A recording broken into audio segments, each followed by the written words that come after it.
O2 Think Big, O2's social action programme to support young people.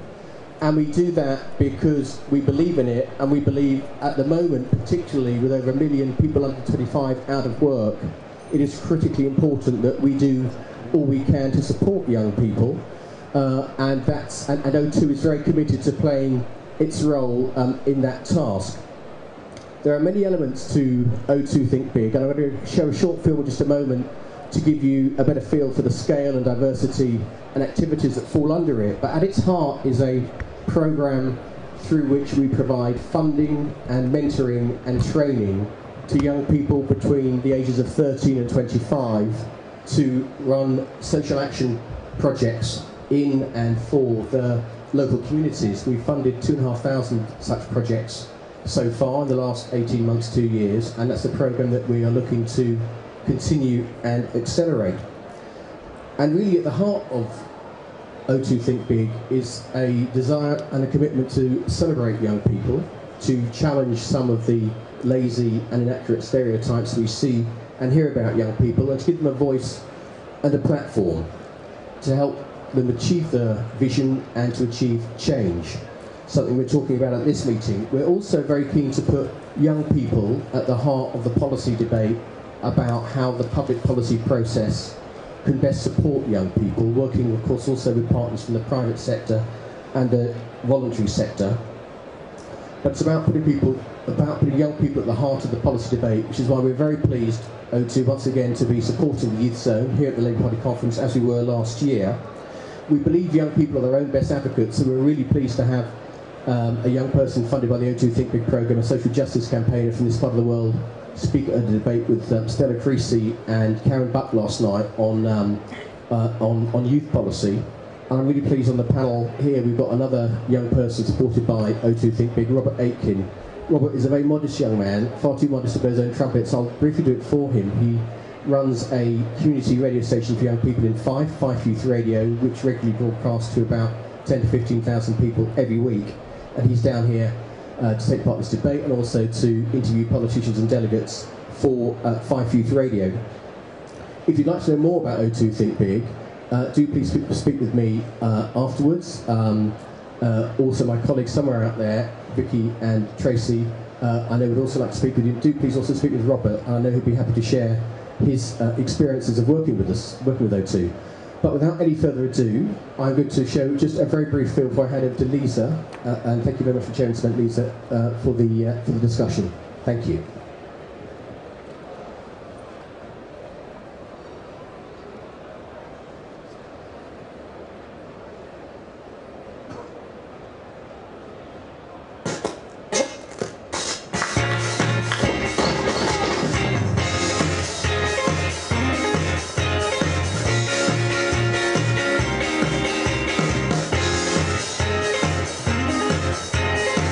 Website where you can upload revision lessons.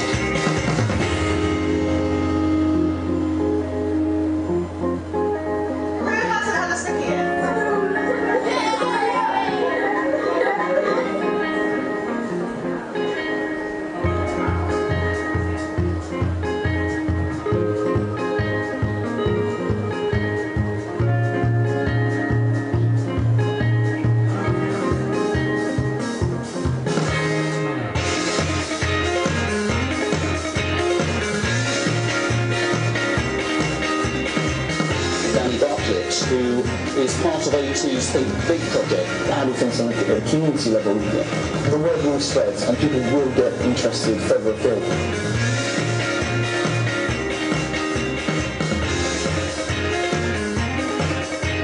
Hello there, how you doing? I am Reggie Yates and I'm supporting a special Think Big project called Hands Up, whose board run by Danny Barton. What's up people? I go by the name of Rep Street 2.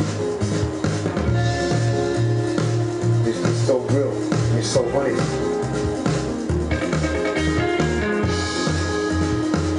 I would like to think that young people believe that I want to see them do well.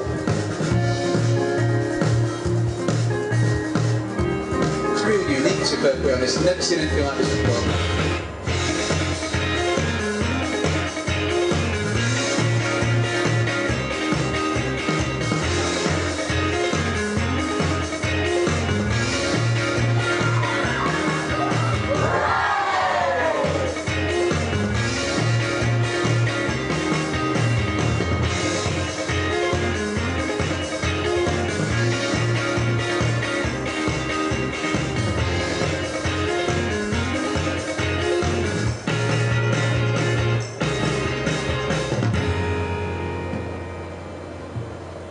Brilliant. Well, thanks everyone. My name is Lisa Nandy. I'm Labour's Shadow Minister for Children and Young Families.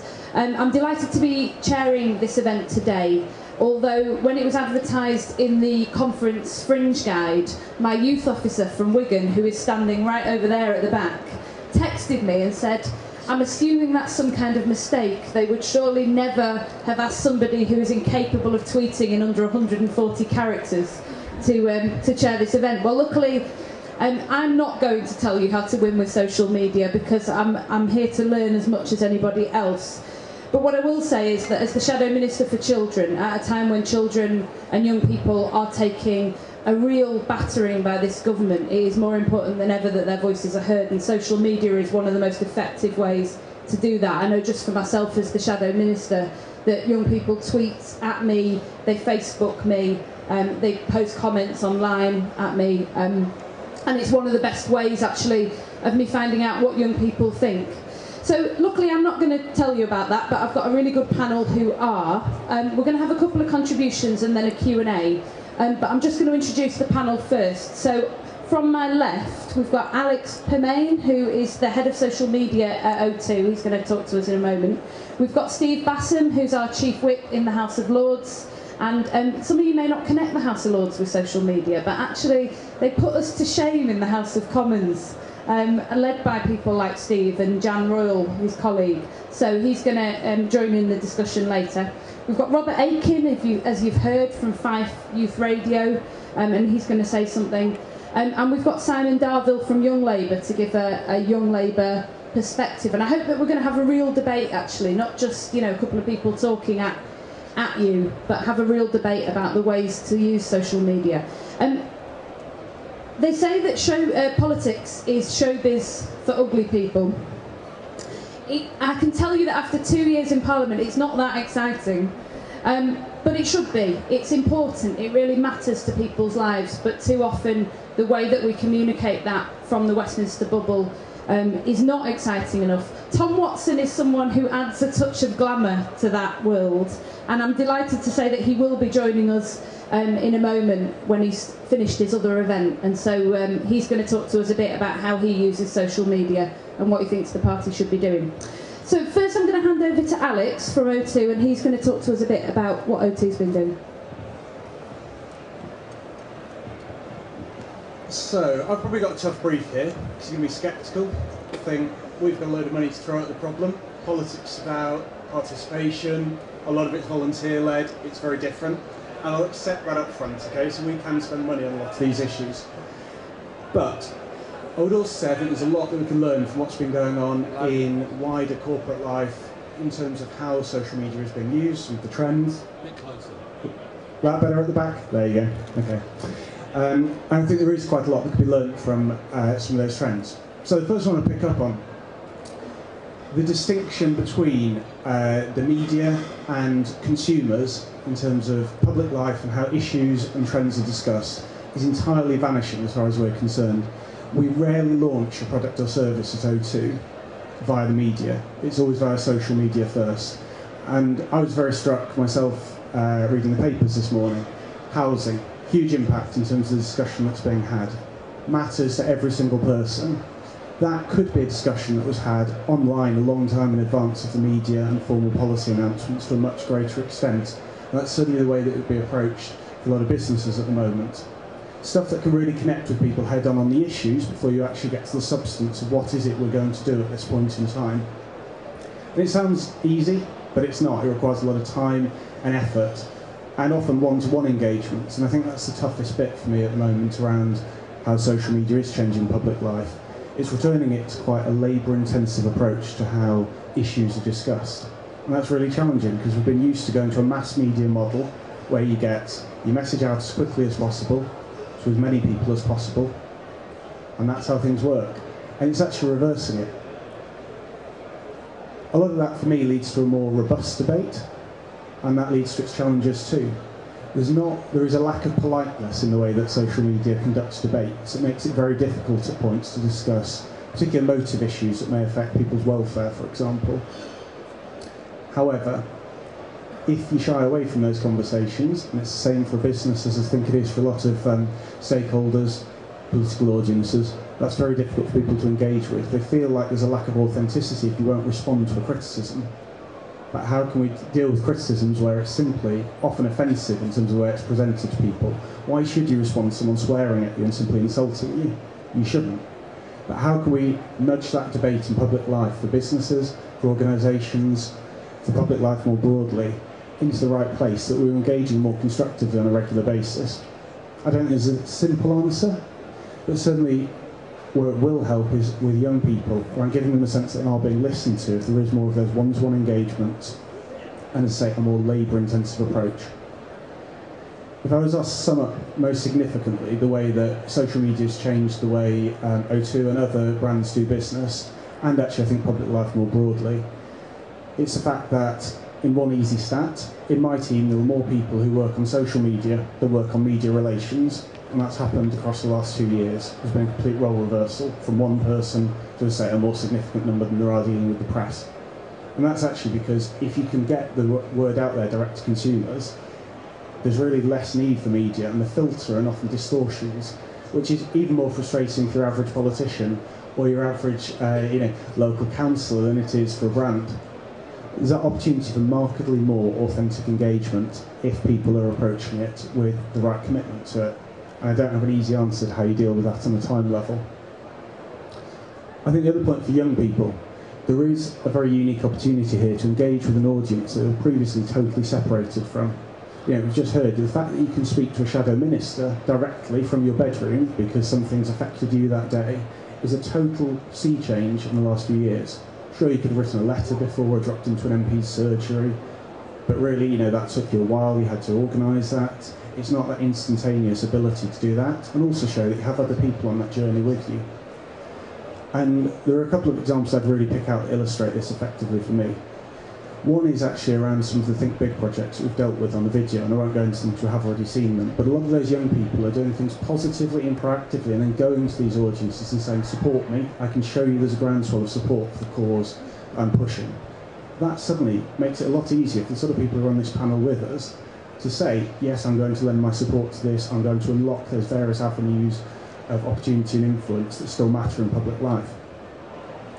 The other one is the ability actually to engage with major organisations to drive change in a way that was never possible. I can absolutely guarantee that people like Simon, for example, and large organisations were not responding to letters from young people asking for help to community projects 5 or 10 years ago in the way that they are now, from a demonstration of genuine advocacy from other young people through social media. And it's a really good example that if you ever want to see how you can really take this to the extreme and gain corporate support through initiatives, Rundown Crew, which is in East London, and a running initiative that's changed lots of young people's lives. It's managed to get several brands on board, and that was all delivered through social media, first organising themselves and advocating it. And it's a demonstration, it's not just O2 doing this, lots of organisations are, but only if young people themselves are willing to engage proactively, as opposed to, I think, simply asking for help. And that would be the main lesson for me. We all need to open up to the power of social media to help young people, but young people have to embrace it themselves as well. And I think that's quite a good note to hand over to Robert Aitken, who's going to talk about his involvement in the Fife Youth Radio Project. Robert, how do you do it? Basically what we do with Fife Youth Radio is we come together, we've got about 15 or 16 presenters, young presenters is what I like to call them, who come to the station, get trained by senior presenters, and then they can go on to do their own shows. It's pretty much like TV, there's prime time and then there's quiet slots. Prime time is being 5 till 7, and the juniors will never get the prime slot until they're fully advancedly trained. Then they'll get a chance to go on to prime time alone. If they want to do prime time, they can sit in with a senior and learn how to do it that way, but they'll never be left alone because they're not capable of doing it. But as this is all about social media, I'm going to be speaking about social media and how we use social media to influence young people in Fife and how to better their lives and not become one of the stereotypical young people of today as the way the newspapers see us. I'm going to speak a bit about how social media has helped my personal life, and then I'm going to speak about how it's helped Fife Youth Radio. So it's been a massive part of my life, and I'm pretty sure most of you guys do use social media. So can I have a show of hands on how much people have used social media? So pretty much 97% of the room, I'd say. So it is quite a big thing, and it's just recently become more popular than it used to be, say, in the 90s. Like, everyone knew what it was, but they didn't use it. Whereas now everyone knows what it is and everyone uses it. I mean, my granddad uses Facebook. How scary is that? I mean, he's old. He shouldn't use it, but he uses it. So yeah, I'm not digging anyone that's old because no one is old here. I've always tweeted and updated Facebook with my status. I've always telling everyone what I'm doing, where I am, checking in with friends at the bowling. Like no one cares that I'm at bowling, but I do it anyway. So yeah, it gives me like a sense of flexibility, and it allows me to see where other people are, where and when, and they can see where I am, where and when. So it's a good thing if you've got a group of friends who you hardly speak to and they're at bowling as well. So you know they're there, so you can go with them. But on the Fight for Freedom side of things, we use it for more like personal interaction with young people, because young people use the internet like nothing else on earth. As the internet goes down, that's us. We're screwed basically much. So if we've got Facebook, we have Twitter, we have Instagram, we have everything under the sun that is to do with social media, and we will constantly keep on using it the most we can, and hopefully it will stay free forever, because that would be so great. But yeah, the radio station wouldn't, well, I would say it would not be here today without the use of like Facebook and Twitter and stuff like that, because it's a free service and it offers so much. They could charge for the services they provide, but they don't, which I think is a genuinely good thing. And people are always slandering it down, saying, oh, but this, that, and the next thing. Yeah, but at the end of the day, it's free. It does a great purpose. So why slander it down to nothing? Is what I do. We're Fight for Freedom. We are thriving at 10,000, 15,000 listeners per week. Sometimes it does that way, school exams, etc. But that's normal for a radio station. And 15,000 listeners a week, you can't really complain at that. That is pretty impressive for such a short time. We are going to be using the radio station and other social media channels to get young people in Fife more interested in the local area, because right now, me personally, politics is not really my high priority. I'm not really interested in politics, but I'd like to learn more about it. So me being here is a step closer, and me being here is a step closer for the young people of Fife as well to get more involved with politics and social media. Thanks. Brilliant. Thanks, Robert. Tom is apparently 5 minutes away, although anyone who knows Tom Watson will know that Tom Watson time is very different from time that the rest of us run on, so we'll see when he gets here, but he is coming. In the meantime, while you were both talking, I was just reflecting on politicians' use of social media and how good we are both at using it but to engage young people, but also how good we are at actually interpreting what people are sending to us. Strikes me there is a tension as well between the immediacy of things like Twitter and the level of importance that you attach to it, in a way that it's very easy for people to send you emails or Facebook you or tweet at you. They may not, they may be sending, you may get, and one good example of this I think is the sell-off of the forests. Sell-off of the forests is obviously important to a lot of people, but I can't imagine that if you go around the country and say what is your top electoral issue, it would be sell-off of the forests. Nevertheless, it's one of the campaigns that has had the biggest impact in this current Parliament because of the immediacy and the sheer volume of the emails that MPs, including myself, received about that issue. So I wanted to ask Simon, while we're waiting for Tom, how good are Labour politicians at both using and responding to social media? Yeah, I think some Labour politicians are quite good at it. I work for one. I don't probably think he's very good at it. But that's his own view. But but I do have an office opposite Tom, and I know the problems he's sometimes got into because of Twitter. But he might touch on that. But I think it's the direct thing. Knowing a few MPs, I know that kind of the way you can get them, and it comes up on your phone, and it's kind of that immediate reaction. It's not like when you get an email or a letter and it goes to a member of staff and it goes in an in tray and that kind of thing. If a politician doesn't reply to a Twitter message, they kind of start feeling bad, and it kind of affects them that way. And I suppose with politics being such a personal thing and a personality thing, politicians want to kind of engage. So I think it's a really good way of kind of attacking politicians from every kind of angle to kind of campaign and get what you want. So in Young Labour we need to use it more. It's always difficult in organisations when kind of there's different personalities and not everyone's got the Twitter account and that kind of thing. But if you can get your members, like we do, to kind of ask MPs questions or that kind of thing. The Equal Marriage group have been fantastic at that, asking MPs their views on Twitter, like a yes/no answer on Twitter, and keep saying, "Come on, give us an answer, give us an answer." You can't ignore it really. So. Brilliant. Thanks, Simon. What I'm going to do is I'm just going to take a few questions from the floor while we're waiting for Tom, and I'm particularly interested in this. How we can reach people and get our message across using social media, because as you know, at the moment there are whole groups of people in this country who are under unprecedented attack from what the government is doing. But yet there's been some work by Professor Danny Dorling at the University of Sheffield that shows that increasingly we're becoming a very polarised society.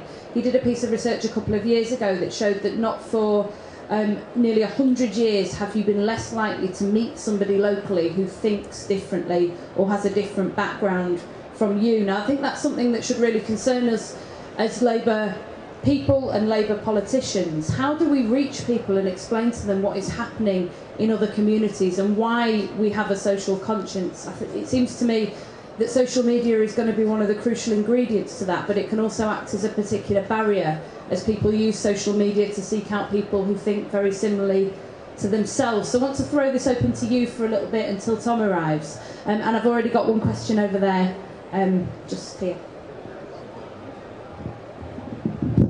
If anyone else has got, yeah, great, okay, I'll take a few at once. So this man at the back first and then over in the corner. Hi, my name's Timur Tariq, I'm a councillor in Bury. I just wanted to ask the panel really what their views were in terms of social media and local government, because everybody's well aware that in Parliament MPs have been tweeting for a few years and they've had an official vote which some people were for and against and they're now allowed to tweet. I recently led on a campaign in Bury Council on a similar stance to say that councillors should be tweeting council meetings, which was very controversial. But it got through, so we now tweet in council meetings, and that was through a vote.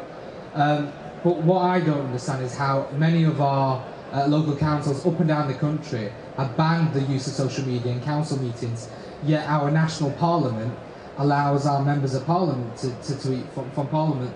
And that's something that I still don't understand. Why is it that our councils are still in the 20th century and parliament seems to have moved forward? Because I think turnout at local elections is far less than it is at general election, and one of the ways, you know, it's not the way, but it's certainly one of the ways to engage people is through social media and other ways to ensure that local politicians on the ground are connected with the local community.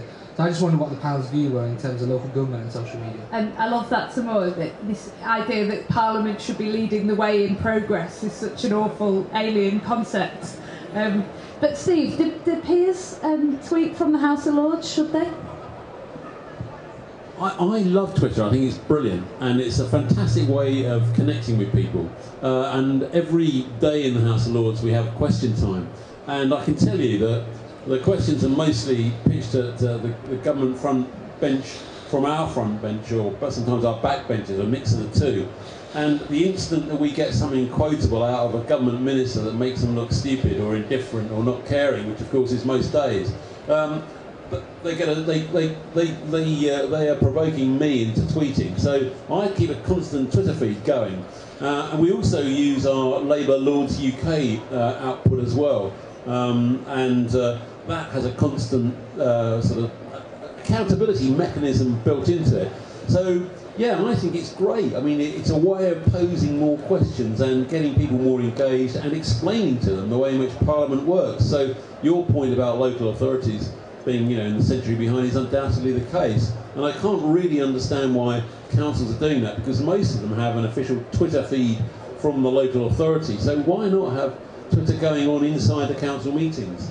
I think it's the obvious thing, and why not? It makes politics more immediate, it makes it more accountable, it offers the opportunity to get, you know, feedback and more opinion fed in, and I think, you know, it's the sort of thing to do and the way to go.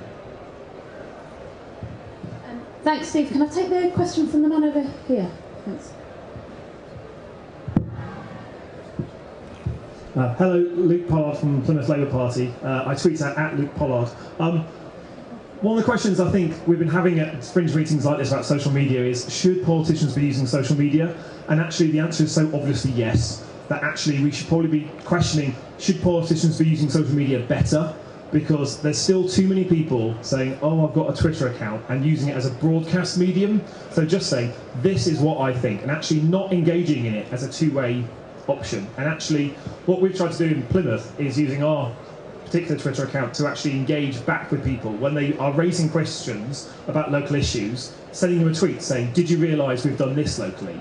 And following people proactively that are talking about local issues as a way of getting people involved. And it was precisely through doing that that we've managed to pick up the involvement of some of our youngest activists, including one of our, the country's youngest councillor, Kate Taylor, who was elected at 18 in the local elections, and we had in May, because they've got involved with Twitter, not through them accidentally stumbling across Plymouth Labour, which obviously you should do because it's a great Twitter feed, but actually because we are proactively asking people to use, you know, talk to people. So I wonder whether the panel has a view on whether it should be a broadcast medium or whether we should be using it in a bit more like a conversation. Brilliant. Robert, how do you think we can, as politicians like me who are quite new to Twitter and don't really have a clue what I'm doing when I use it, how do you think that we can make it less boring and less like a sort of stream of announcements from our own personal diaries and much more interesting to young people? Most people that I follow on Twitter often say stupid things. Some of them are the most ridiculous things I've ever seen in my life, but it's hilarious to laugh sitting on the bus and you laugh out loud and people just look at you like, what is this guy doing? But yeah, for politicians to use Twitter, I think that's a great idea. Most of them are not, well, they are intelligent, but they don't have common sense. They don't understand that, oh, I'm going to say this, but it's really silly. Oh, let's tweet it anyway. It'll up the ratings of politicians and people will start to understand politics more. If politicians want young people on their side and parties want young people on their side, then by all means use Twitter to your advantage. As I say, it is a free service. Why are they not using it?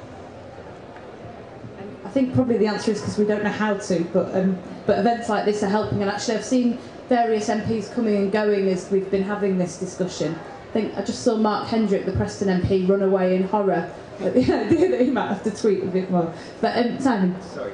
I think the humour thing that you've just said is really important. I think the MPs who use humour in their Twitter and talk about normal things, I think people put MPs on a pedestal and forget they're normal people, and the expenses system kind of showed the awful points. But to know that MPs are normal people, they're doing stuff with their family, they're doing stuff with their friends, that kind of is really good. And like Lord Batten's really good at Twitter, and I think some of the Lords are better at it. It's quite strange, really, because you wouldn't automatically think that. No offence, Lord Batten, but so I think it is the humour and the kind of personal touch, and not always doing politics. Because if someone's tweeting about politics all the time, it's boring. Like during the Olympics, I was tweeting about the Olympics all the time, and people were unfollowing me because I was boring. So it's kind of that mix-up of things. I have to say there is another side to that, which is sometimes the tweets that I think most interest people who follow me are ones where I'm tweeting from the chamber about things that are going on that people don't really get to see, like when the Tories trample over each other to get to their pre-reserved seats and things like that. So I'm not sure that it always puts us in a better light when people know what we're doing, but on the other hand, perhaps it'll persuade us to up our game, which is really important. And what I'm going to do is I'm going to just bring Alex in briefly. I'm going to take a question from this man at the back who's been waving at me vigorously for a little bit, and then I'm going to tell you why Tom is the man to sort out all our problems with social media in the Labour Party. Alex. I was just going to build slightly on what Luke was saying, because I've seen some of Luke's work firsthand down there in the southwest, and I think the main thing I'd say that really differentiates what they've been doing there is it is very issues-led. Everyone always says issues-led in politics, but actually doing it and saying it and cutting out a lot of the party politics, the Tories are crap, and I would say I'm a Labour Party member, so I agree they're crap, but there's a difference if you want to widen the franchise of people who are interested in the things you're discussing. And to Luke's point about finding people in the local area, discussing topical issues and then engaging with them, it's the doorstep magnified to a much greater degree. I think that's really the key thing. I would recommend, when Luke's using that example, thoroughly recommend going to check out what they've done. It sets a different model for me compared to what I've seen in a lot of other CLPs around the country. Okay, thanks. I'm just going to take a question from this man right at the back, standing in front of the UK Youth banner. I will come back to other people after Tom's spoken, but you sure? Okay. All right. Mick Rice, Garland Ute. Some years ago during the anti-poll tax campaign, when we got a bill, we would send back £1 sellotaped to a letter. And then, a week later, we'd write to the city treasurer and say, why have I not been issued with a receipt? And this completely gummed up the works. Can we use social media to gum up the works for the Tories? I think that's a fantastic question, right? Who wants to have a go at answering that? Steve, you're fantastic on Twitter. How do we do it? It's not just the Tories. For those of you who do follow Steve Equip, as you know, my day job is beating up the Tories and the coalition, but my sort of fun sideline is beating up the Green Party. Now, there are probably people in the room who like the Green Party. I don't. Last year in Brighton, they decided to block the expansion of our brand spanking new brilliant football stadium, and they had a private group meeting where they concluded that they could stop the expansion of the stadium simply by refusing to go along with the club's transport strategy. I got to hear of this via the football club, and I started a volley of tweets aimed at the Green Party leader. This is what you can do with Twitter. This is the beauty of it as a campaign tool. It's a lesson, really. So I did a hashtag Greens Fail. Brighton and Hove Albion football fans should know the Green Party have just said they will block the expansion of our brilliant football stadium. And I kept a volume of tweets going around that theme, posing questions at key Green councillors, including the leader and also their transport spokesperson. The following day, there was an article in the newspaper on about page 5. The day after that, it was the front page and the centrefold spread. And within 48 hours, the Green Party leader had rung up the chief executive of the football club and said, OK, we give in, that's it, I'm putting up the white flag, you can have your 8,000 extra seats. That's the power of Twitter. Now, if you can do it with something like that in local campaigning, you can do it with many other things. And taking on the coalition, taking on the Tories and the Liberals in your locality or in Parliament is, it's not hard. It's just finding the issues, finding the niggle points, holding them to account, asking hard questions, and then broadcasting it. Twitter's a nightmare for government, local or national. One thing I think we've got to think about as a Labour Party is when we get back into government next time, we're going to have to deal with the other side of social media. So there are good and hard and profound questions for us, but the one thing I like about it most is it's making politics much more fun. Thanks, Steve. And just to demonstrate the power of Twitter, quite a few of you have been tweeting about this event while we've been standing here, and I've just had a text from the MP for Leicester South, who said to me, how on earth can you be doing a fringe on social media? You have the most tedious Twitter account ever. So it obviously reaches people and provokes a response. Thank you, Jonathan. So I'm really delighted now that Tom's joined us. We'll have a chance for you to ask questions of him and of the other panel members after he's spoken, but he's our guru on social media. He's come here today to tell us exactly how we're going to win back power by using social media. It's fair to say, I think, that he's had his highs and his lows with his use of social media. But he's got nearly 100,000 followers on Twitter, so he must be doing something right. Tom. Hello, how are you all? You enjoying conference? Yeah. Good. Right. Social media. This is a stream of consciousness, but it strikes me that there are 4 characteristics to social media that I think are interesting, useful and essential to know if you want to be political and social media. The first is strip it back. What are these social media platforms? To me, it's the ability to form groups really quickly with incredibly low barriers to entry. And what do I mean by that? When I joined the Labour Party Young Socialists, and I used to laugh at my stepdad paying his council tax or then poll tax in 5p pieces, not pound coins, and do sort of things like that. If I wanted to get a political campaign running, I would have to book the room, get the letter set out, design the poster, find a printer or a risograph, print it up, set up the telephone tree, maybe book a coach, do all that kind of stuff, post the letters, stick them in the envelopes, all that kind of stuff. And now I can do it by setting up a Facebook page and asking anyone to get involved. A practical example of that for me, my very good friend Keith Vaz, the Labour MP for Leicester, somewhere else, not South. He's not very keen on video gamers. He thinks that video games poison the minds of our children. I think he's absolutely wrong on that. I love playing video games, and he dominated the world in that space by getting Daily Mail headlines once every 3 months every time Call of Duty 1, 2, 3 and 4 was published. I thought, I'm not going to put up with this anymore, and I set up a Facebook page called Gamers Voice, and within a week 17,000 people had joined this, and I invited them into Parliament, let them set up their own organisation, and then walked away. So there was a catalytic event that brought people together in a political campaign, that we just acted as a sort of network people together, and then they went away and now they're doing their thing. And they're lobbying for the interests of gamers. You might agree with them, you might disagree with them, but social media did that.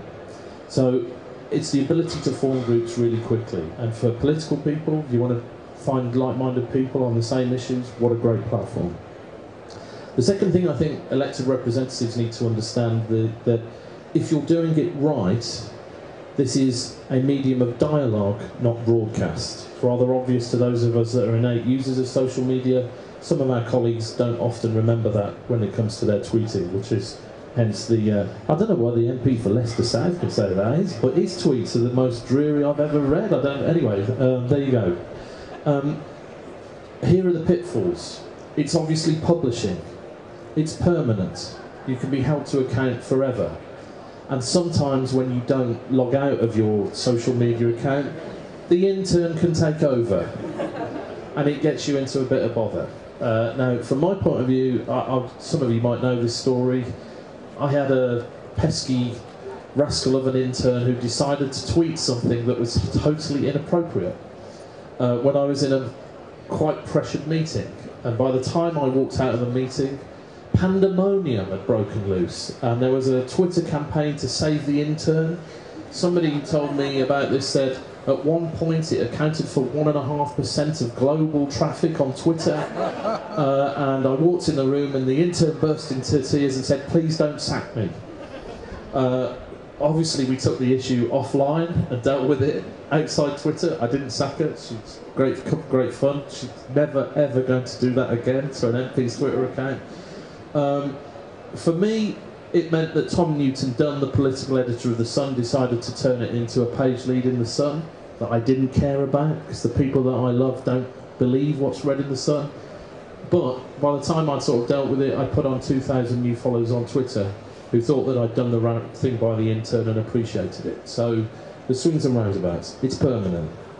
And the other thing for me, which is actually about me and not me as a politician, is the reason I think that social media is amazing is there's an innate sort of part of us that wants to share knowledge. And the beauty of social media is the serendipitous nature of the hypertext link. I tweet something with a link to an article or a periodical or a piece of content that I want to share with you, and people do that back. When I click on an article, I think that's amazing. And for me, when I was a minister, there wasn't a day went by where the digital community that I share information with gave me insight into my daily work. The same is true with party campaigners on the ground now in the new job. They tweet me a lot. Actually, really, I don't want to be an MP, I want to be a DJ. And I've been practicing, and I did my first ever DJ event on Friday night for Salford Labour Party. We raised 500 quid. And DJs around the globe have been giving me advice about how to beat match and use the Newmark Pro Mixer Desk and what tracks work together and how you sort of come out of a radio edit to do that. Twitter helped me do that, turned me into a DJ. So my point is, it allows us to share knowledge with each other, to gain insight, and that's a sort of natural human trait, and you can do that simply. Those are my points, really. Is that okay? Thanks, Tom.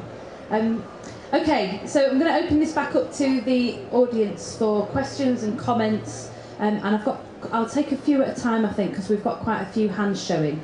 So first of all, I'm going to go to the man that I trampled over last time, and then over here.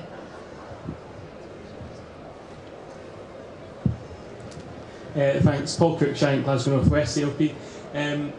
There's two Labour MPs that use Twitter, I think, really effectively. One of them, it's now unfortunately going to sound like sucking up, is Tom, who's sitting in front of us, but the other is actually Tom Harris, who's the MP for Glasgow South, who in Scotland, I don't know if you noticed, we've got a bit of a gnat problem, and he takes them head on, and he's willing to accept the abuse that comes with it. He's been called a fascist, a quaisling, all that, and he really takes it head on. And I think the reason he's successful with that, YouTube videos aside, is that he is willing to take part in this dialogue, and most importantly, he's willing to use humour and appear a wee bit more human. Something that he did really well in his blogs when he had them, and he's moved that into Twitter and managed to limit himself. And I think that's the key for politicians at all levels, to appear human, because we all know that you're actually not, and to use humour effectively in your tweets to try and make the serious points and counter the arguments that you come up against daily. And that's why I think the two Toms do it so well, because they do use humour and they are getting to sort of a human level. So congratulations. Okay, I'm going to take a couple more and then I'll throw it back to the panel for responses. There's a man over here that was waving before. Hi, I'm Rowan Draper and I'm from Stafford CLP. My favourite tweet is Jamie Reid. He's absolutely hilarious. It's like, everyone stop tweeting at him. Jamie Reid is absolutely hilarious on certain things. But what I was going to say is, if we're saying we want to win, and obviously the point is to get Labour representatives elected, with local government councillors, the average age rising over the last 3 years to 62, I think it is this year, how do we use social media to get an actual next generation of local councillors, not just in every odd-tier local authority, but all of them? Because I'm the only one, and I'm the youngest by about 20 years. Okay, so I'm going to chuck those back to the panel for some responses. Perhaps I'll start with Simon. How do we win using social media when the average age of most CLPs is around 80? Yeah, no, I think that's really important actually, and I think the CLP thing is an issue, and it's an issue that might not kind of be that relevant to this, but I was in a CLP meeting, my CLP meeting on Thursday, and I used to be a CLP secretary in a previous constituency. I've moved into a new one, and I've had quite a few problems with being the youngest and not being accepted particularly well. And I was tweeting during the meeting because I was saying that this was a disgrace. People weren't being treated very nice. It wasn't a very friendly meeting. Well, the storm it kicked up afterwards when people had realised that that's what I'd said, and people had a go and were saying, oh, you shouldn't say that. But actually, if I can use that rather than saying something in a meeting and being shouted down by a chair that's like overruly, if I can say it and then everyone thinks and is talking about it and they're worried about it and stuff like that, that is another way of changing the party. So I think young Labour members and young people in our party have to kind of use social media in a way to change our party and kind of affect it that way as well. So things like making sure that young councillors are getting together, and Rowan's done a great job on that. And a lot of our young members are doing that kind of thing. Mitch is a cabinet member in Swansea's, getting young people involved in Wales. So it is happening. It just takes a bit of time, but it helps a lot.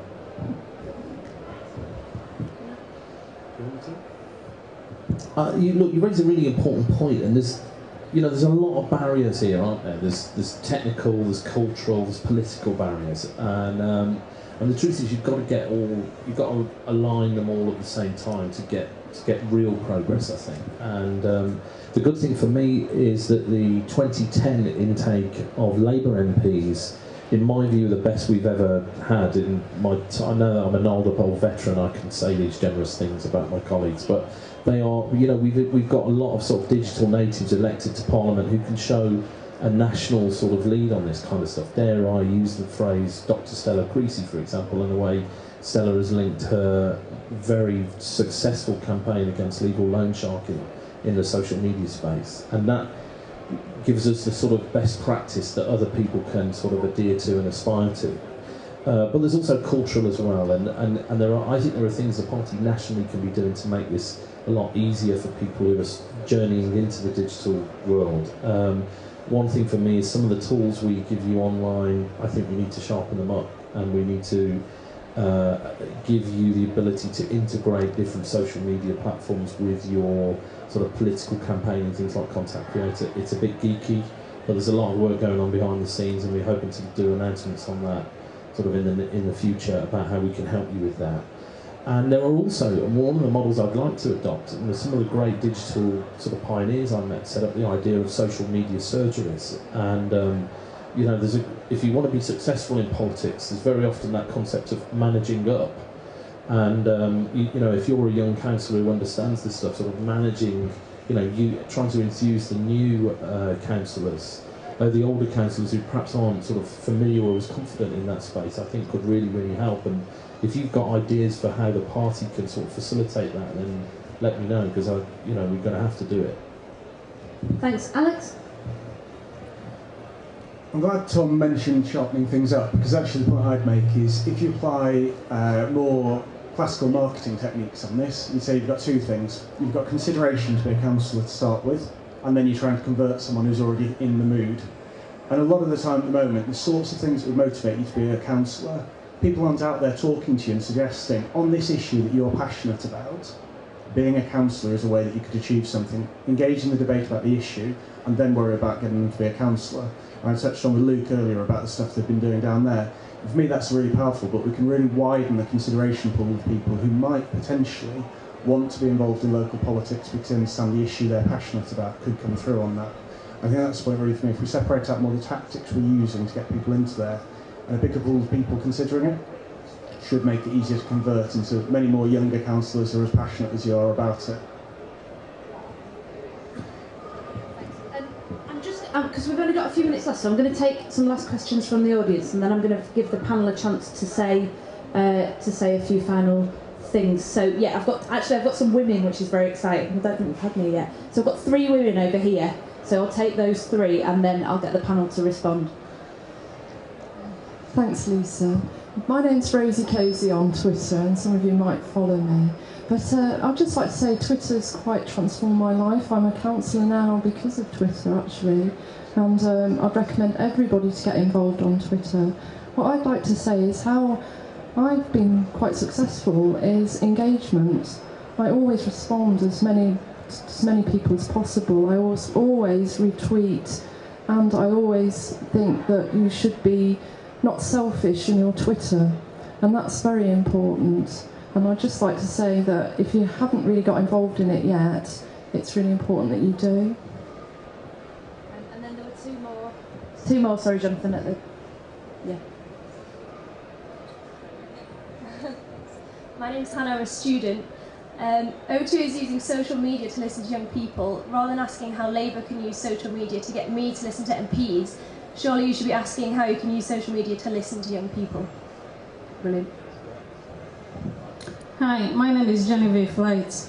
My own contribution is based on the fact that most times I have come to realize that we don't tend to, grab the moment in terms of when you look at maybe, let's say there's a particular trending topic on Twitter, most times you don't tend to see many of us actually seizing that moment. It's only those that are more like they're trying to say some negative stuff that tend to take the moment. And by the time they're now tweeting a lot, which will be giving the false impression you don't want to have, then that becomes more like the norm as far as that moment is concerned. Because, take for example, sometimes, let's say, just like when, let's say, Miliband is speaking, or a boss or any other person on that higher caliber is speaking, you don't tend to see even let's say, Labour MPs or even the UK Labour Twitter account. Sometimes I go to the website and I'm trying to check to see how is there anybody actually there who is tweeting per second tweets, which people can as well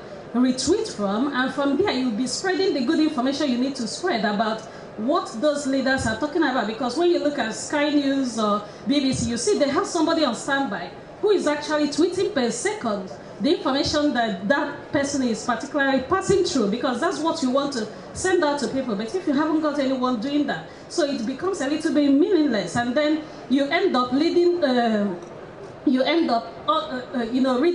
the negative tweets you don't actually want to be, reading. And I think it's very important, because I think that's what we need to urge Labour Party to be doing, exactly, because I tend to find it quite a little bit difficult that we are not really doing that. Yeah, I think that's a really important point. Thanks for that. What I'm going to do now is I'm going to start with Alex, go this way along the panel and just get you to respond to that and any final thoughts. And also, Alex, I was quite interested to know, from O2's perspective, is what's coming next in social media? What are we likely to see that will pose greater challenges or give us better opportunities? So, if I tackle first what's coming next, I think it's simply put even more tweeting. I actually think long term Twitter has a more significant cultural public policy impact than anything like Facebook, which may have bigger numbers on it. And I think it's a fundamental shift to just changing the timeframes in which everything happens. I think that was a perfect example just before about who is there, as there's a discussion live on air about something, who's providing that information instantaneously and then mobilising people to spread that further. Is that difference in time frame? We all saw the shock in the 90s with the move to a 24-hour news cycle, moving to a 1-hour news cycle. That's a big challenge, I think, for everyone, brands, organisations, individuals alike with social. And I think my main outtake from this has been, I think everyone's in agreement that the only way this really works is if you really put the time, effort and converse it two-way. And I think that's the biggest challenge in the political process, because most of us are ego-driven in whatever way, shape or form we're involved, and accepting that our ego doesn't come first is going to be the big tough bit, I think, for a lot of people. Possibly where young people are better placed to advise on this.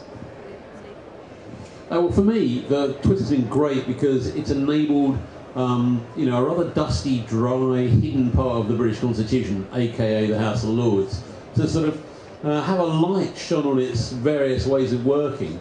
And it's enabled us, politically, as the Labour Party, to have a sort of second front operation from the House of Lords, a sort of guerrilla attack on government policy. So, you may not know, but we've defeated the government 50 times in the last 2.5 years. Apart from being really rather proud of my colleagues in the Lords for having done it, it's enabled us to sort of speak for part of the nation. It's enabled us to speak to part of the nation. It's enabled people to tell us things too about what they hate about government legislation. And some of our biggest successes on the Welfare Reform Bill or the Legal Aid Bill, to a lesser extent on the Health Bill, have managed have come about partly as a product of the public using us and us responding to the public in terms of their concerns. And for a rich period for us was during the Health Bill.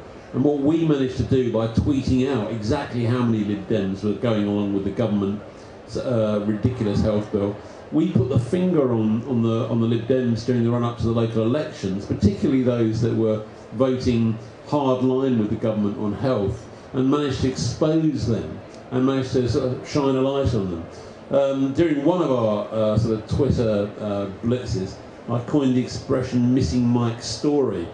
He's a former Lib Dem leader of Liverpool Council, and all of a sudden Mike's story started to reappear in the Lords. A lot of people who use the place take it very much for granted, and I think that's wrong, and the public think that's wrong as well.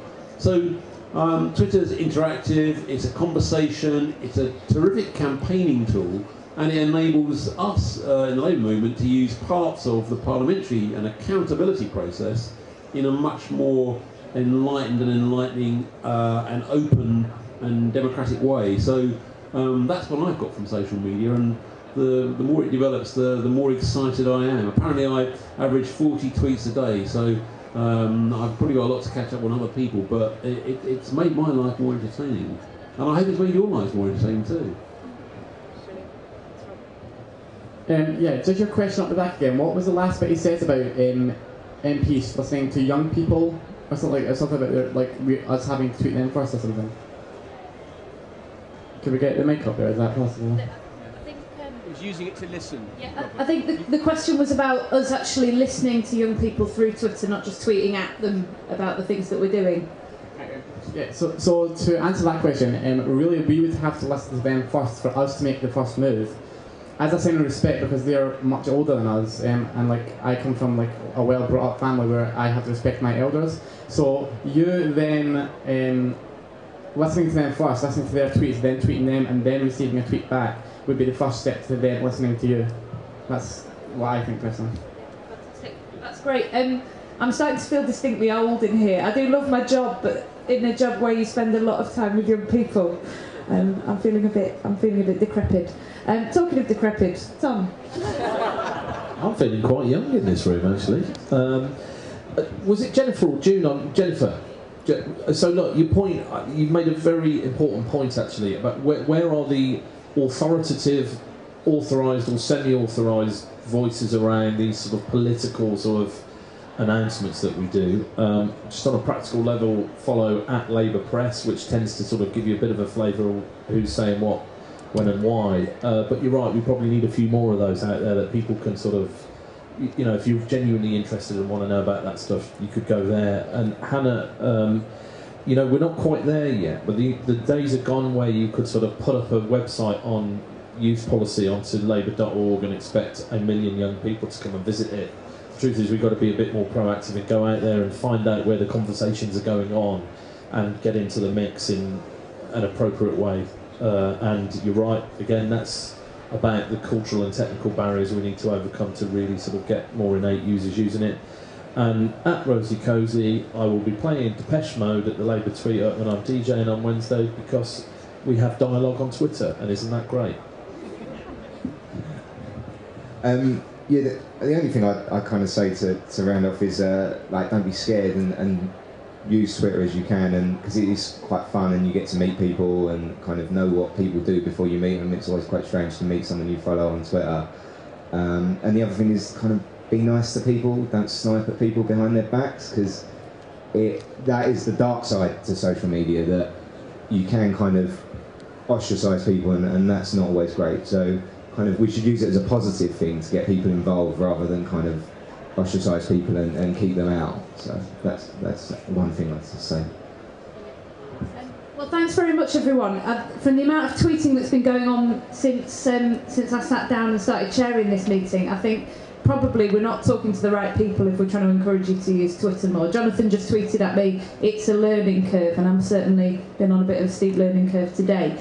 But I'll just leave you with this final thought, and it's something that Tom said when he gave his presentation, and that was that social media, Twitter in particular, but social media is here to stay. So whether you like it or you loathe it, it's there and it's a force to be reckoned with. And the truth is that if we don't learn to use it and we don't learn to interpret it properly, they will, and we simply can't afford to let that happen. So thanks very much and keep tweeting. If I may just take the opportunity to thank Lisa in particular for chairing on behalf of O2, but also on behalf of the Youth Zone to thank O2 for all their support this week, last week and next week. And just recommend to everybody there is a meeting short to follow on what makes a good education with the NUT and the National Youth Agency, and one on police and crime commissioners with NAPCA that follows that. 15 youth events this week, more to follow on Tuesday and Wednesday. Please look at the programme, please do join in, and thank you again O2 and Lisa.